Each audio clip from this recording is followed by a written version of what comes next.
할렐루야. 오늘도 주님을 갈망하는 마음을 가지고 수요 저녁 예배에 오신 모든 성도님들을 주님의 이름으로 환영하고 축복합니다. 우리 옆 사람 바라보면서 이렇게 인사해 보겠습니다. 나는 예수 이름으로 승리할 것입니다.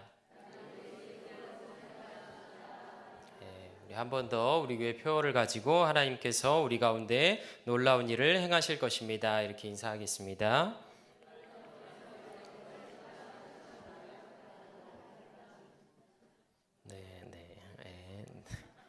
왜 웃으시는 거지? 네. 제가 제가 재밌나 봐요. 이렇게 앞에 서면 이렇게 네, 저는 이렇게 제가 사랑하는 예수님의 이야기를 하고 이렇게 말씀을 전하는 것이 참 좋습니다. 그래서 이렇게 행복하고, 그런데 여러분들께서도 또 여러분이 사랑하는 예수님 얘기를 들으시는 것이 또 즐겁고 행복한 시간이 되시기를 소망합니다. 네, 오늘은 누가 은혜의 주인공이 되는가라는 제목으로 말씀을 나누려고 합니다. 오늘 예배를 통하여서 어떤 사람이 은혜의 주인공이 되는지를 깨닫고 또 여러분들의 인생 가운데 하나님을 더 깊이 만나는 귀한 시간들이 찾아오게 되기를 간절히 소망합니다.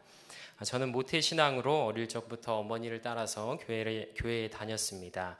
너무 어렸을 때는 이제 기억이 없어서 어떻게 교회를 갔었는지, 또 교회에 가서 무엇을 했었는지 기억이 잘 나지 않습니다. 그러나 초등학교 3, 4학년 때부터는 어렴풋이 교회에 대한, 신앙에 대한 기억이 있는 것 같습니다. 제가 신앙생활을 하고 있다는 것을 인지했던 2005년쯤부터 지금까지 20년이 넘는 시간 동안 교회에 다니면서 이 은혜라는 말을 참 많이 들었습니다. 성도님들은 하나같이 은혜를 받기 위하여 예배도 드리고 또 기도도 하고 말씀도 읽고 여러 가지 행위들을 하는 것을 보았습니다. 제가 교회 학교를 다녔던 초등학교, 중학교, 고등학교 시절에 저를 담당했던 사역자 분들께서도 은혜를 받아야 한다며 은혜에 대한 이야기를 그토록 많이 하곤 했습니다.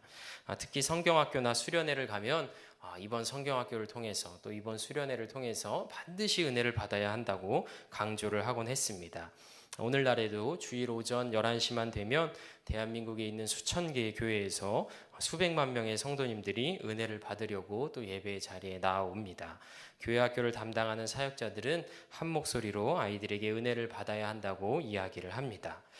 그렇다면 도대체 그토록 많은 사람들이 받고 싶어하는 은혜라는 것이 무엇이며 또 어떻게 하면 은혜를 받을 수 있을지에 대하여 함께 나누어 보려고 합니다.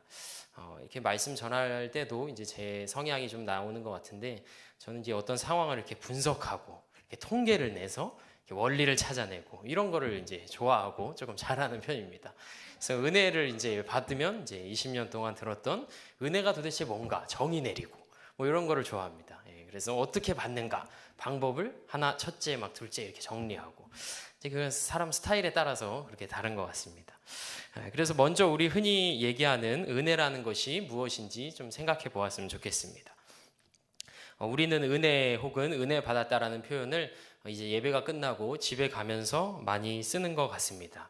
그래서 목사님과 인사하면서 이제 뭐 은혜 받았다라는 표현을 자주 쓰는 것 같은데, 이제 저도 수요 설교를 마치고 문 밖에서 인사를 할 때면 이제 몇몇 성도님들이 악수를 하시면서 목사님 오늘 은혜 받았습니다 이러고 집에 가시더라고요.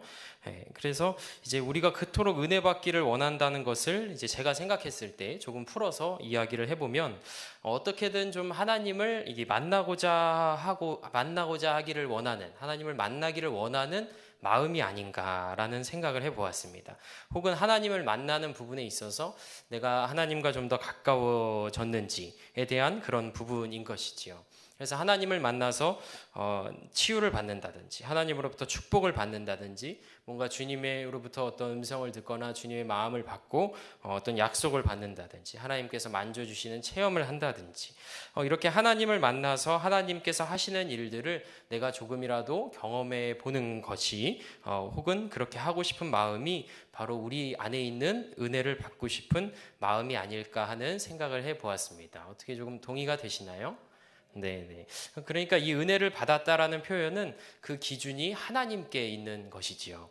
이 예배를 통하여서 하나님께로 더 가까이 갔다든지 혹은 하나님을 내가 더 알게 되었다든지 혹은 하나님께서 하시는 어떤 일을 내가 경험을 했다든지 하는 것들을 우리는 은혜를 받았다 이렇게 표현을 하는 것 같습니다. 그런데 가끔 이 은혜를 받는 것에 대하여 잘못된 생각을 가지고 있는 사람들도 보게 됩니다. 그것은 은혜를 받는 기준이 하나님께 있는 것이 아니라 나에게 있는 경우입니다. 쉽게 말하면 말씀을 듣고 내가 기분이 좋으면 그게 은혜 받은 것이고 내가 기분이 나쁘면 또 은혜를 받지 못한 것이라고 이야기를 하는 것이죠. 이것은 철저하게 잘못된 기준을 가지고 있는 사람이라는 것입니다. 성경을 보면 사도행전 2장에 베드로가 유대인들에게 너희가 십자가에 못 박은 이 예수를 하나님이 주와 그리스도가 되게 하셨다고 설교를 하자 그들이 이 말을 듣고 마음에 찔렸다고 이야기합니다. 우리 2장 36절과 37절을 함께 읽어보겠습니다. 시작. 그런즉 이스라엘 온 집은 확실히 알지니 너희가 십자가에 못 박은 이 예수를 하나님이 주와 그리스도가 되게 하셨느니라 하니라. 그들이 이 말을 듣고 마음에 찔려 베드로와 다른 사도들에게 물어 이르되 형제들아 우리가 어찌할꼬 하니. 아멘. 그래서 이들은 이제 어떻게 해야 되는지를 베드로에게 물었고 베드로는 회개하고 예수님의 이름으로 세례를 받으라 하고 38절에 이야기를 합니다. 결국 이들이 회개하고 세례를 받아 그리스도인이 되었습니다. 그럼 이 사람들은 은혜를 받은 것일까요? 그렇다고 얘기할 수 있겠죠. 왜냐하면 세례를 받고 또 회개하고 주님께로 더 가까이 가서 그리스도인이 되었기 때문입니다.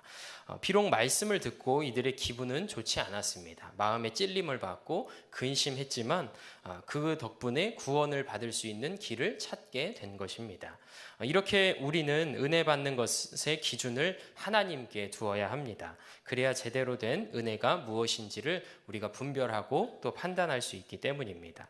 자신의 기준에 따라 은혜를 받았는지 또 받지 못했는지를 이야기한다면 그 사람은 진짜 은혜가 무엇인지 모른 채 그렇게 자기의 기분과 감정에 흔들리고 또 그거에 따라 움직이는 사람이 되어버리는 것입니다. 은혜가 무엇인지에 대하여 간단하게 이야기를 해보았습니다. 하나님을 만나서 그분으로부터 무엇인가를 받는 것을 우리는 은혜 받았다고 흔히 이야기를 하고 또 하나님께 더 가까이 가거나 하나님을 더 알게 되거나 하는 등 이 하나님을 기준으로 삼고 그분과 가까워지는 것을 의미하는 것 같습니다.